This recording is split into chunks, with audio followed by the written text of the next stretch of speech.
Hello and welcome to the Business Hour every Monday on Burton Radio from 1 till 2 p.m. As per usual, I've got some guests in the studio with me today. I've got Nicola Forsyth from Kathryn Coaching. Hello Nicola, how are you doing? Hello, good, thank you. Thanks for having me. How are you?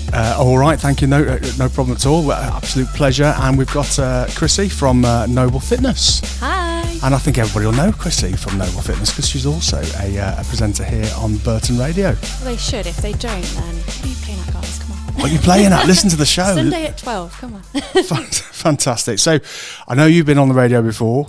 Have you been on the radio before, Nicola? Not for a long time, no. But my original career, my first career was in PR, so I was often the one behind the scenes. Yeah, okay. All right, really? So in the studio or with the PR teams on a radio show or station? Or? Yeah, sometimes. Usually just taking them to, various TV recordings, various radio interviews. So being the person briefing them and then sending them out to the lions rather than being the one in front of the mic. Oh, okay. Well, that sounds good. So you could have been briefing Chrissy or my next guest next week, say, for example. Very good. It was a while ago. I'm a bit dusty now.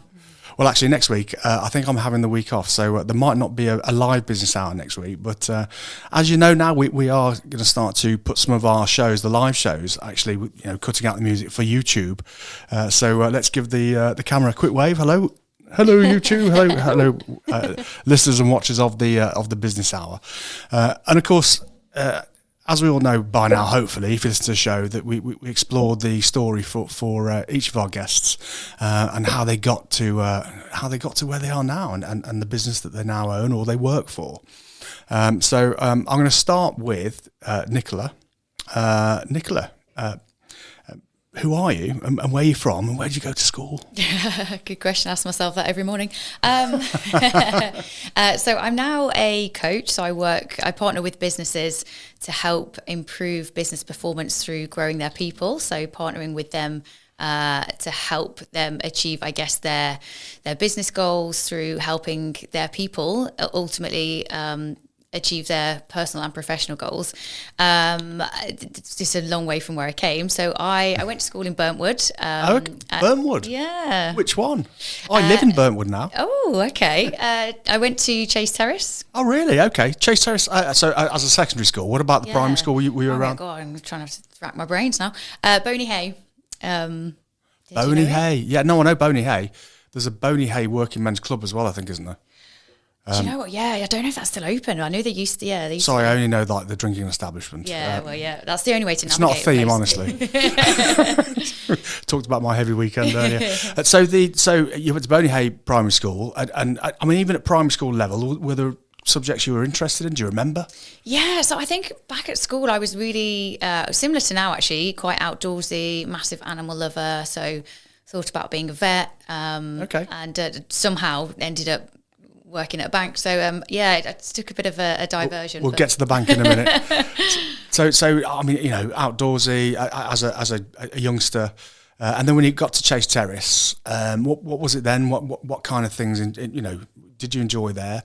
Yeah, so there I guess it was really creative. So I excelled in art, particularly fine art, graphic design, IT, like media studies. So more of the creative kind of left side of the brain stuff. Okay. And it's the left, is it? I think so. Now I've said it, I'm not sure that's true. If it's not, it can only be the right.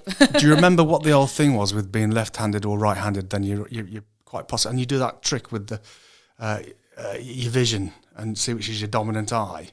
Oh, God, that rings a bell, but I couldn't tell you which way. No, I couldn't tell you what it means either. No. But actually, if you want to look it up, it's quite an interesting concept. What your dominant eye and your dominant hand gives you an idea of either your creativity or your logical, that kind of stuff. Sure, I don't have a dominant eye. Not gonna lie. They don't work well.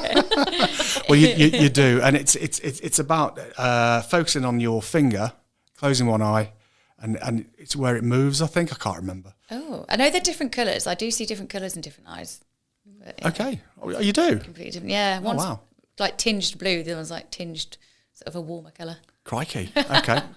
Well, is that something you've always had, or yeah. Okay. Because you start to get a different tinge when you get older, don't you? Apparently. Yeah. Oh, it's definitely getting worse. Now I'm in my 40s. Yeah. That's why they say all those classic artists go through different phases, like their blue phase or their autumn phase or whatever it might be, because actually they see colours differently. But that's interesting. So, so it was a creative side. Was there anything to do with business, or could there have been? Were you any good at maths, or? I think I was better. I suppose this is standard at the subjects that I enjoyed. So English literature, art. I guess again comes back to creativity.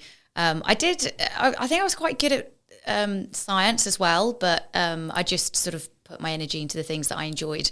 Although, yeah, I guess looking back, I wish I'd made better choices, but I picked the ones I enjoyed. Maths I never appealed. I just never appealed. No, never appealed to me, I must say. I'm not a black and white person. I like the grey. So, 1 plus 1 equals 2 isn't for me.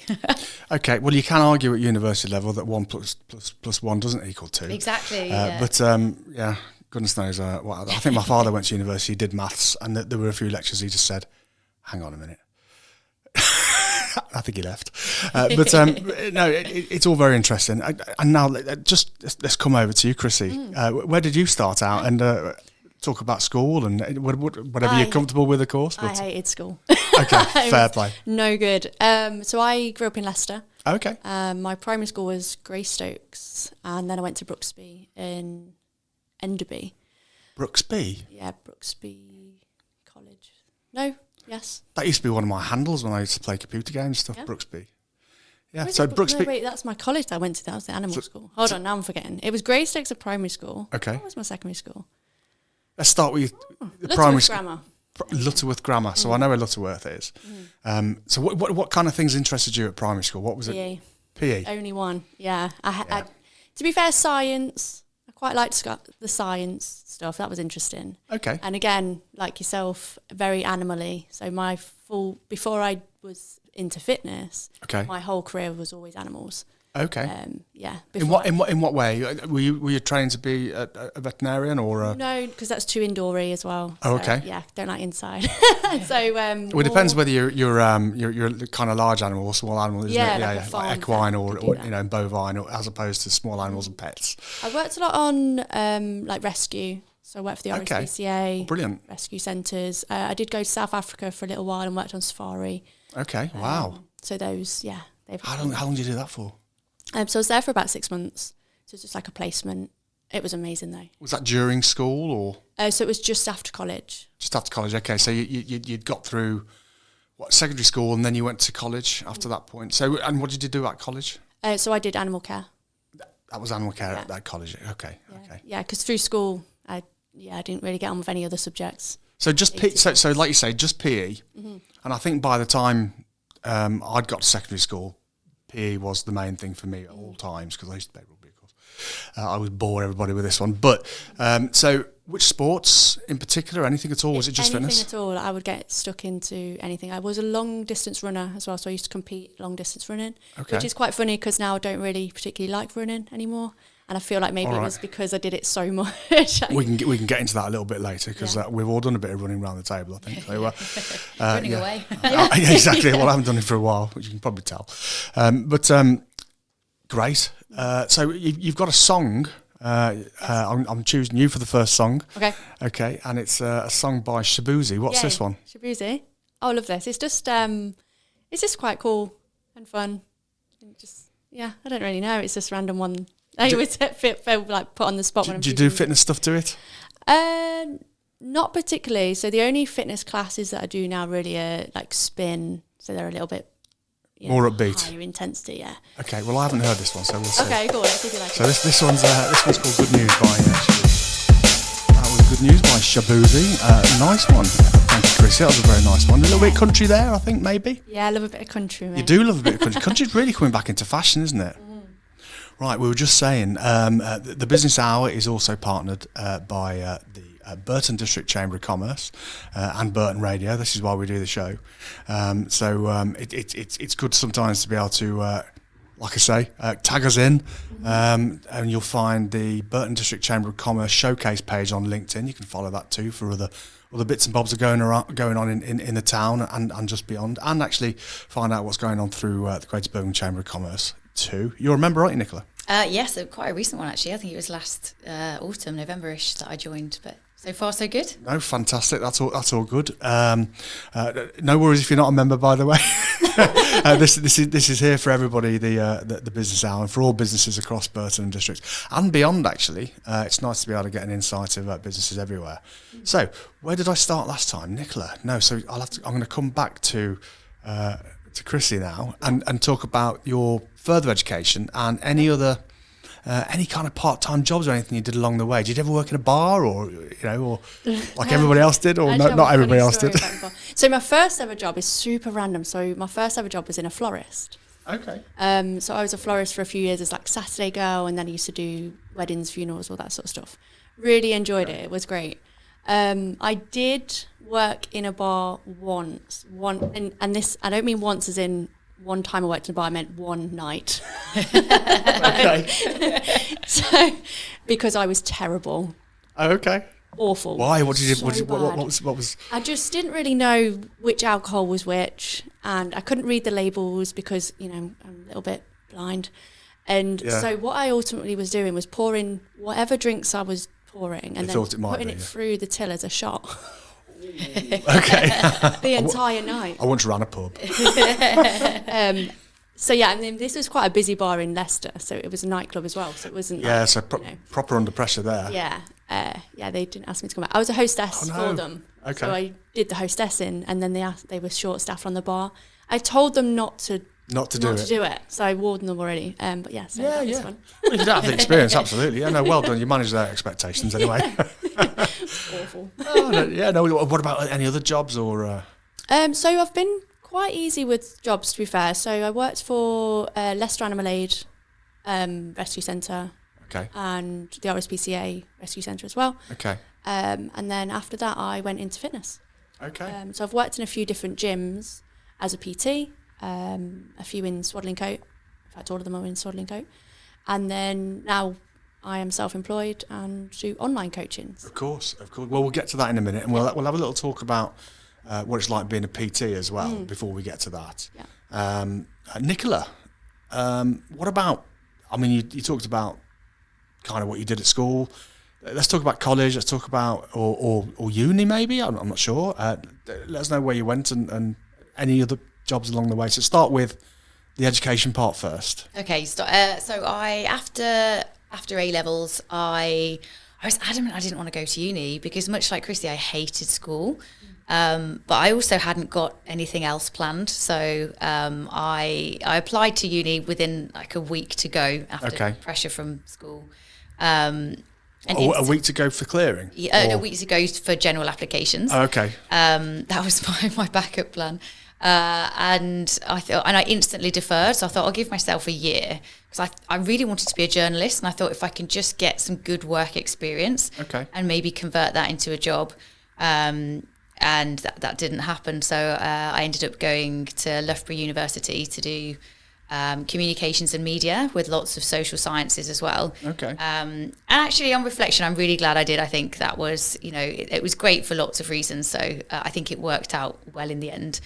But yeah, I had quite a lot of jobs from the age of 13 onwards, all sorts. So working on market stalls in Lichfield Market. Oh, Lichfield Market, really? Yeah. Pubs, cafes, restaurants. Ever meet?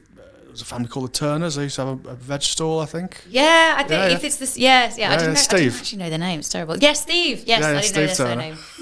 Yeah, do you know what? They're such market traders are such an interesting bunch. Yeah. You could almost write a sitcom on it. They're such characters. But actually, those early jobs and there are lots of bars, restaurants, cafes, and throughout uni. In and around Lichfield, or Lichfield, Burntwood, and at university as well. So around Loughborough. Go on, name a couple of those for all those local people listening. Oh gosh, I'm trying. So in Burntwood there was what's it called? Oh, it's terrible. That going around the high street. There's the Swan, I think, on the high street, Chasetown High Street. So no, the Swan is Swan Island, which is the Hammerwich side.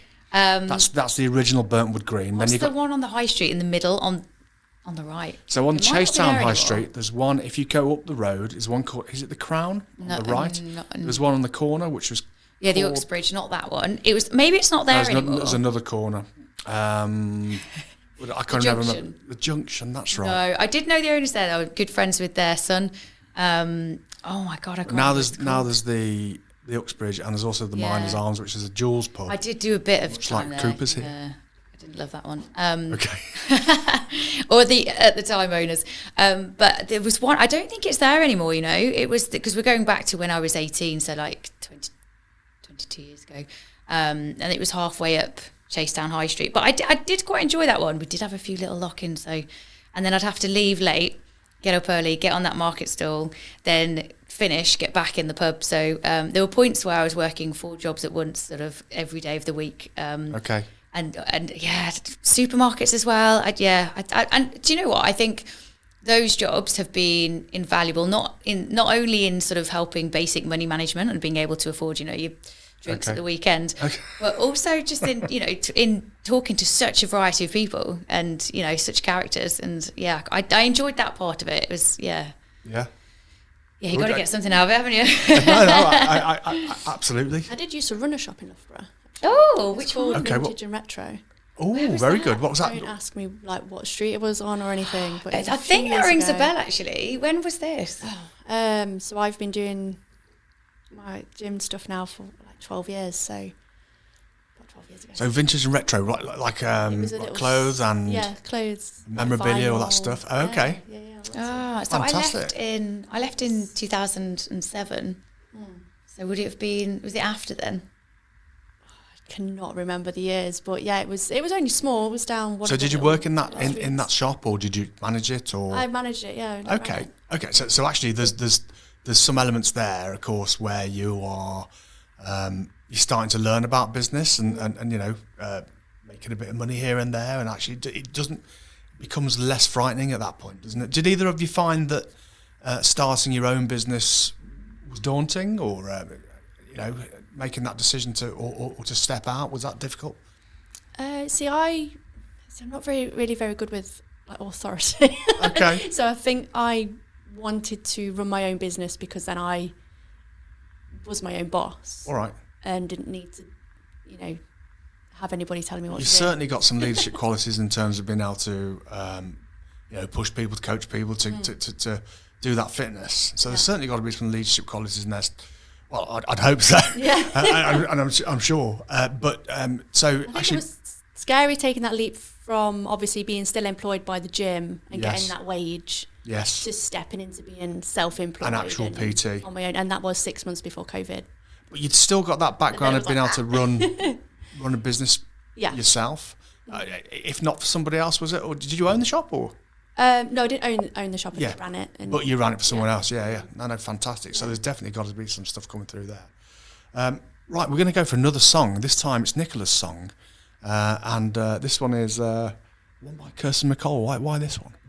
So I picked Days, which it was originally by the Kinks, but I wanted the Kirsten McCall version. So it's got a sort of dual meaning for me. It was my late mom's favourite song. Okay. And I think, you know, when you've lost somebody, especially so young, I think you can fall into despair, anger, sadness, but actually it's a reminder of actually be grateful for the times and the days and the memories that we shared together. And also just in life generally, I think, you know, there's a lot to be angry about and anxious about in the world, but it's trying to look for the things to be grateful for, and just a reminder, and particularly as, you know, as business owners, there are days where, you know, it's tough. So it's just trying to be grateful for, you know, the small things you can find from every day, just to help you keep going. And it's more, I think, motivating to come at things from a place of gratitude. Wow, very well put. This is Days by Kirsten McCall. That's Days by Kirsten McCall. First done by the Kinks. Well done, pointing that one out. I did not realise, although I'm pretty sure I've heard the Kinks version before. So we're back on the Business Hour every Monday from 1 till 2 p.m. Live, and we upload this to Mixcloud so you can listen again. Please do. So, right, we're coming back now to Nicola, first of all, this time. So where had we got to? You've done a few jobs. You went to university, but we didn't actually cover... Did we? Yes, we did cover what you did at university. What happened then? So after that, I thought I would go on, do further training and become a journalist. I really wanted to become an investigative journalist. What? Yes, not kind of cut up a tree local newspaper. No, I wanted to work, being sent out here, there and everywhere to get, I guess to do the more in-depth, longer stories, not necessarily led by feature-led hard news, but more sort of, and then, I guess I thought, you know what, I'm just going to go traveling. I love to travel, so I thought I'll try and work it so that, I'm working for a year and then I can go off traveling. But then I got a job on a grad scheme with a PR agency in London. So moved to London instead and worked there I was living there for 13 years full time, and then whereabouts in London were you? A bit all over really. So in that time, a lot of south, a lot of east, a bit of north. I eventually settled. I bought a flat in East London. And it was never really the plan to stay for that long. So as we were talking about earlier, Chrissy, I'm an outdoor person. So I don't know how I ended up in London for as long as I did, but it was where I needed to be at that point for my career, which was in PR. So working with a lot of, the world's biggest brands, and then in-house at banks and working, with media to get, help with the storytelling and the brand comms. So London was where I needed to be for that. So working with big corporates there, isn't it? There's many levels of structure and kind of seniority in those, and departments you have to work with as well. So I mean, did that really help with what you do now? Tell us a bit more about that. Yeah, definitely. So I think, and I've been fortunate enough to work with, entrepreneurs and startups and fintechs all the way up through to, big household names, big household brands. And there's a lot, to learn there. And there's a lot that that has informed what I do now. So moving into coaching, and I guess before I was a consultant, and I've taken that and become a coach. And that's really helped in terms of stakeholder management, understanding organizations, understanding what they want and need, and also working with their people and being a manager and recognizing what good looks like, and taking from actually, this was a good leader, this was a good manager, this one not so. So having that experience and that variety has helped inform what I do now and my approach with working. Interesting. So did you have any formal training or education in terms of business leadership, or you did that since? Yeah, so a bit of both really. You get kind of on the job training and CPD, but then I just decided that, that a bit like what we were talking about before, like that structured world indoors, I would call it 9 to 5, but anyone who's done it knows that it's way beyond 9 to 5. It just, it started to weigh heavily on me that it wasn't aligned with what I wanted to do, and I wanted something on my terms that was more purposeful. And I'm a firm believer that, profit and purpose can coexist. So that was the jumping off point for me. So I looked at other qualifications and then became qualified as a coach. Okay. And then I'm doing a few more qualifications at the moment. So a chartered management qualification, and starting a master's in September, just to give my practice a bit more depth. And then a few other, CPD courses on neurodiversity, breath work, mindfulness, meditation, everything that will allow me to have a more holistic offering. Really be flexible as well, and actually attend to some of the needs that some people probably expect nowadays as well. It's not always totally apparent or kind of obvious that all those things come to create a good manager and leader, isn't it? Exactly. If you don't look after, and I'm sure Christy will agree with this, like if you don't look after yourself, like mind and body, you can't be expected to perform. You wouldn't neglect a plant and expect it to grow. So it's a similar approach really, and just recognizing that your well-being is important, and having even breath work is, the most simple tool available to you to regulate your nervous system and your emotions.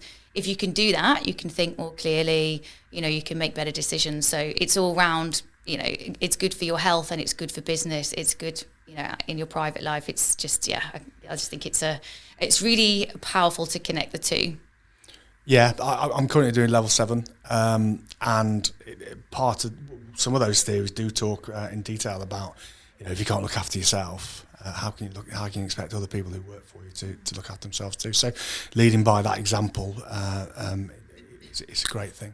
Chrissy, so where have we got to see? So we've looked at a couple of jobs that you've done, some of those experiences, but now let's get into that kind of PT work. Where did you start out with that? So I liked going to the gym. I first started going to the gym because I was going to Norway to do husky trekking.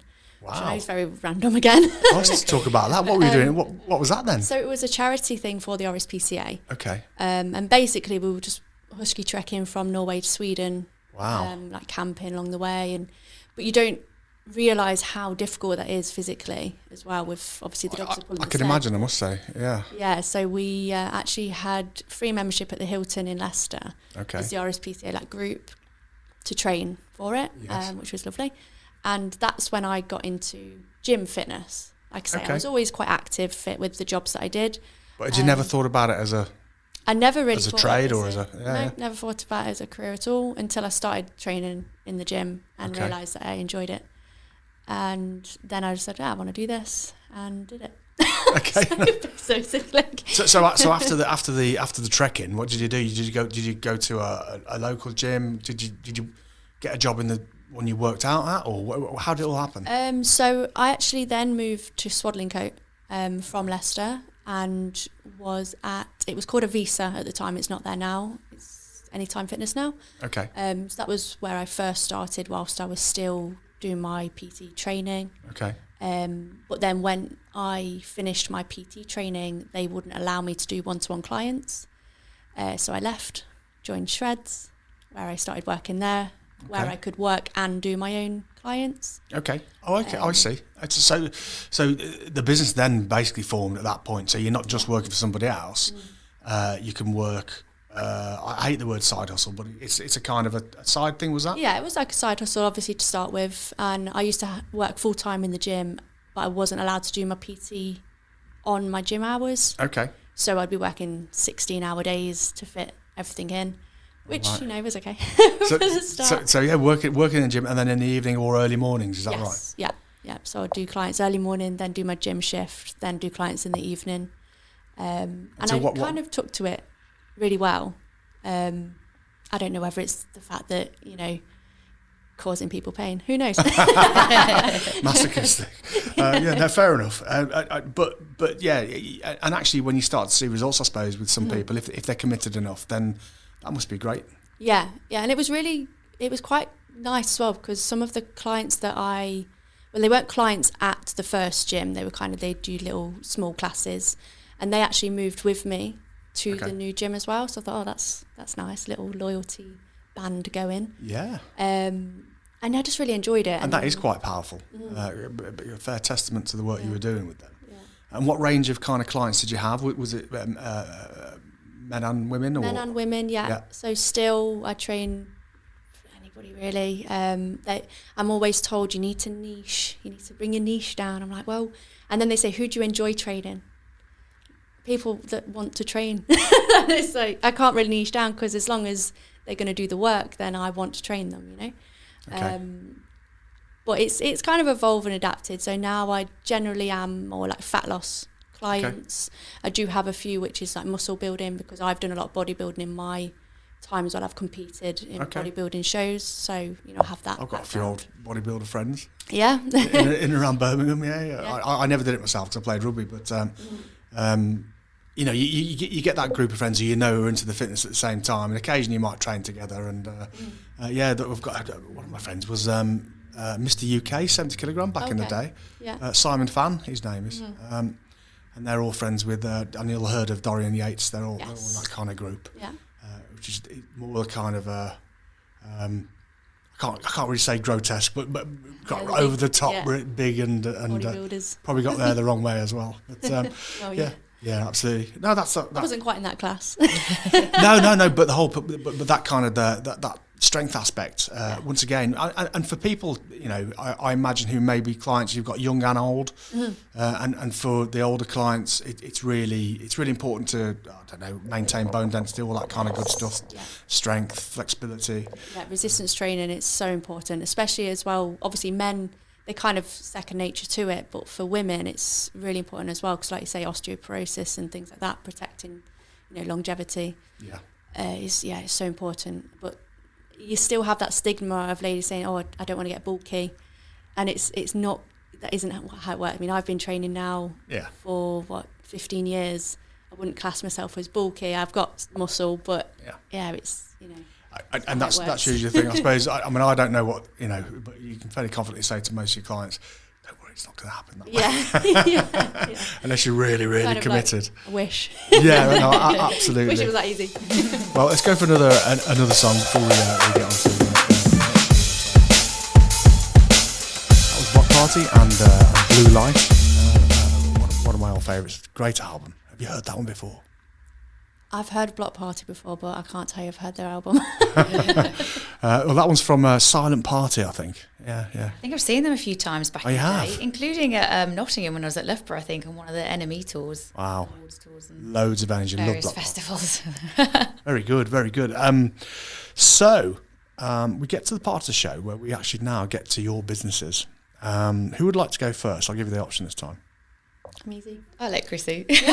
All right. So you were a PT. I was a PT, no longer an in-person PT. So what happened to go the whole way in? Do you know what? It was really random because I'm not a very techie person at all, and I was really dubious about going online. Okay. But it's just so much, now that I am online, it's just so much better. So I was an in-person PT for 12 years, paid my dues. And one of my friends, she's another local coach actually, and in lockdown she went online and she stayed online, whereas I went back into the gym. Should have stayed online. And she was like, telling me about how she, what she does and da-da-da. So I thought, you know what, let's give it a go. I got a business mentor, obviously went online. 6 months in, I'm fully online. Wow, okay. So that transition between working for a gym, for example, and then having a number of clients of your own, did that number of clients come to a tipping point? Did that help with the idea, not the idea, but the decision to go fully? Yeah, so obviously there's only so many hours in a day. So when you're an in-person PT, you're very capped, especially if you are in a gym as well. You have to either pay the gym rent or pay them back with hours. So I had to pay them back with hours. Okay. So you're very limited on the amount of people you can have in your business. Whereas online, it doesn't matter where they are. I've got some clients now that are quite far away from me, which is fine because it's online. So that's so that's proper scalability going on there, isn't it? And there's so much more benefit to the client as well. So obviously, as an in-person PT, you get your session. You can talk to me about your nutrition in that hour session, but that's then kind of it. Whereas the online coaching, you get your training plans which are tailored to you. They could be at home, they could be at the gym, they can be a mix of both. You get your nutrition as well. You get daily habits. I'm always there in your pocket. Okay. On Messenger. I have a community group as well for, recipes, motivation, all of this stuff. Do you have any pre-recorded stuff, or is it all live, or is that? Tell me how it all works. So I don't do classes. Okay. I just do like training plans. So like I say, I've got some clients that purely train at home, some clients that train in the gym, some that do a mix of both depending on obviously their schedules. But it's all very fluid as well. So if, for example, they're training at home and they decide, actually I want to try the gym, then I can change it and say, okay, fine, I'll put you a gym workout in there and then go from there. Any face-to-face at all anymore? Or was it I do like social meetups. So we do kind of like a gym tour. That's good. Type of thing. We've done 3 so far. One was in Stoke, one in Moira, and I lied, we've only done 2. I have got one coming up. We wanted to do one in Swad. Okay. Where obviously, I'll set a date and then anybody that wants to come down, we'll do a session together. Then normally go for a coffee or a bite to eat or something as like a social get-together, which is quite good. We do some events as well. So I've got the 5K Pretty Muddy Cancer Research. Okay. Is that your own event? No, Cancer Research. but you do that on behalf. So that's their event, but you get involved with that. Yeah. So then I say to my clients, right, this is the day, this is the event, who's coming, which is good because it kind of can push them out of their comfort zone a little bit as well. So last year we did an inflatable 5K. I actually did the 10K, whereas my clients... So what's that, inflatable? Yeah. Oh, they have to wear one, or...? No. So it's kind of like inflatable obstacles. Okay. And then in like a circuit. Got you. Okay. So a few of my clients, I think there were 6 of my clients came, they did the 5K, and I signed up to the 10K, and I said, right, I'm going to finish at the same time as you guys because I wanted to end together. I did it. Amazing. I'm going to ask you in a minute what your PB is to put us all to shame. Oh, don't ask me because I'm not actually sure. 10K? I don't know. 5K? I don't know numbers. See, I don't really, and now this is where I've become a bit of a hypocrite because obviously I say they all track their workouts and things like that.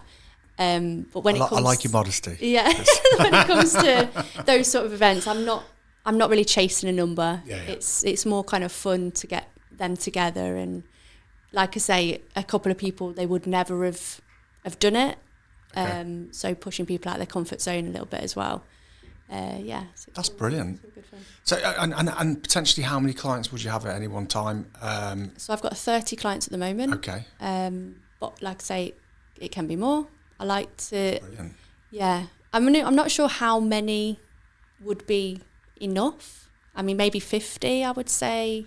So, I mean, not like any business, naturally you have churn, people who come to the end of what they're trying to achieve or not, and they may change over time. It changes. So I have one client and she's been with me now for 8 years because she started off as just like a fat loss goal, but now she's ran 3 marathons. She's taken part in, I think, 4 high roxes now. Wow. And she's raised so much money for motor neuron disease charity.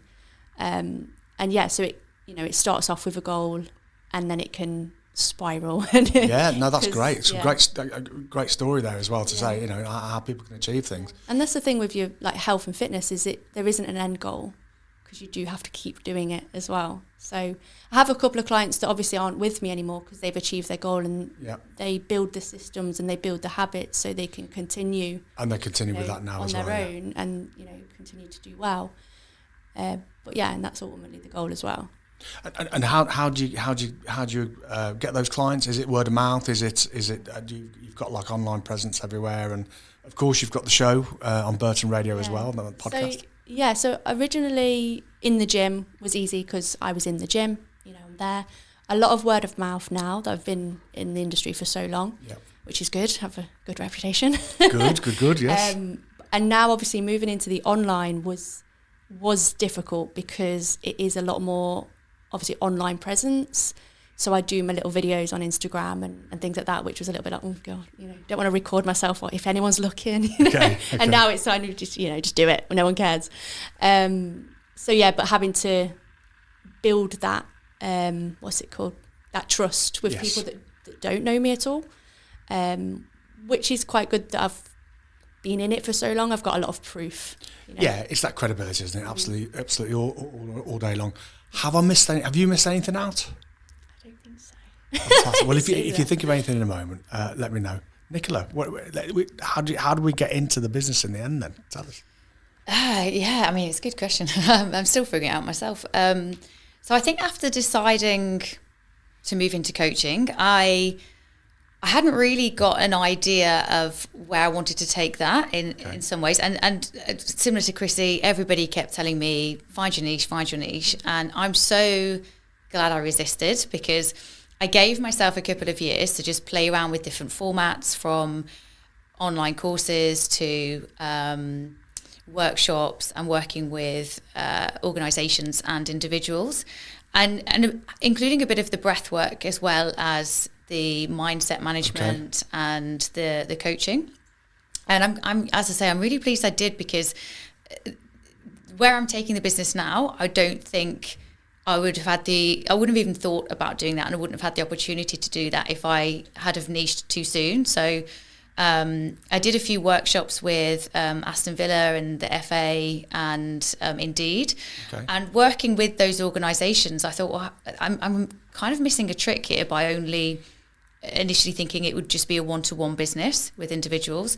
So I'm sort of drawing on my experience of the corporate world and putting the two together. So offering a fractional coaching, they call it. So it's essentially being an embedded coach within organisations. So you partner with them on a regular basis.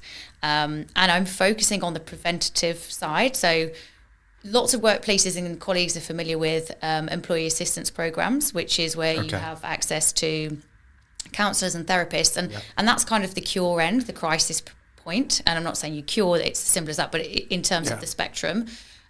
Whereas I'm focusing on the preventative end, so working with businesses and their people to help support their people both personally and professionally, and then well-being with the breath work, so that can help them sort of understand more about themselves. So I do psychometric testing as well, so we can get that sort of more psychology-informed coaching and that deeper understanding of the individual and how they operate personally and professionally. Because I always say, if you've got a problem in the boardroom, the chances are that's the same problem in the bedroom. We're the same person with the same obstacles and challenges. They just manifest according to whichever environment we're in a different way. Do you use a particular system? Is it Myers-Briggs or something like that? No, so that's considered a little bit outdated now. So I've remember. I have done that though. There is, I get the benefits of it, but I offer they call it Ocean or 5 factor. So it focuses on the 5 main personality traits, and it's not as fixed as Myers-Briggs. It offers more of an understanding of how you operate under pressure, how you are as a person. So it's very personality based. And then I use that to create more bespoke and informed coaching. So I didn't want to sidetrack you there. Carry on. No, it's okay. It's okay. And so I offer leadership coaching, and I'm doing a level 7, the same as you actually. Okay. But in my experience, if you only focus on leaders, that just greatens the divide between everybody else and leaders. So I take a whole organisation approach, so grads to execs, whole health. So we've got the nervous system and emotional system regulation. Okay. I also partner when there's a need with nutritionists and things like that. And then I take, a whole person approach again. So if we're having a one-to-one session, just because it's through the guise of through that workplace, that person is welcome to discuss whatever they'd like with me. And that ultimately helps them be more satisfied in the workplace and at home, more aware of their goals. And then generally that creates happier workplace cultures, which is great for retention, great for productivity, which is good for the company and the overall UK economy. So that's the proposition that I'm really sort of pushing. And I do still work one-on-one with people, and I do offer ad hoc workshops. But my preference is to stick to this business model, because it's, as we talked about earlier, sizable, scalable, and you can have a greater impact because you're partnering with a company and you've got that longevity of the relationship with your coachees. Fantastic. Quite comprehensive there. So I feel like my mouth is so dry now. No, well done. Well, we have a fitness coach here who comes ready with a bottle of water. I remember I spent a very short time in the RAF, and I think we were almost shot if we were ever caught without a bottle of water, because it feeds the brain, doesn't it? Yeah, I know. I'm always hydration. Yeah, absolutely. I don't do enough of that, I must say. I had coffee earlier. That doesn't really help, does it? Diuretic and all that. Brilliant. Well, look, it's been an absolute pleasure speaking to you both. Have either of you forgotten anything you'd like to tell our listeners? I did forget to mention about my education. Okay, go on. So I actually also can work with pre and postnatal. Oh wow, okay. Qualified, and also exercise referral. I did exercise referral qualification as well. Very useful thing that people know as well. So let's start with yourself and Chrissy. How do people get in contact with you? Is there email, telephone number, website, Instagram, whatever it is? Tell us now. Instagram's a good one, because then you can see what I'm about as well. So it's just Chrissy Nobel Fitness. Chrissy Nobel Fitness, brilliant stuff. Nicola? I'm on all the normal social channels, so LinkedIn, Insta, Facebook. Probably best to go onto the website, so nicolakathryncoaching.com, where you can find the with a K. Yeah, and in fact, Kathryn is Kathryn. YN, so it's a K and a Y. Yeah. Okay. And you can find the links to all of the socials and contact details on there. So, Nicola Kathryn Coaching.com and Chrissy Noble Fitness on Instagram. Superb. It's been a pleasure speaking to you both.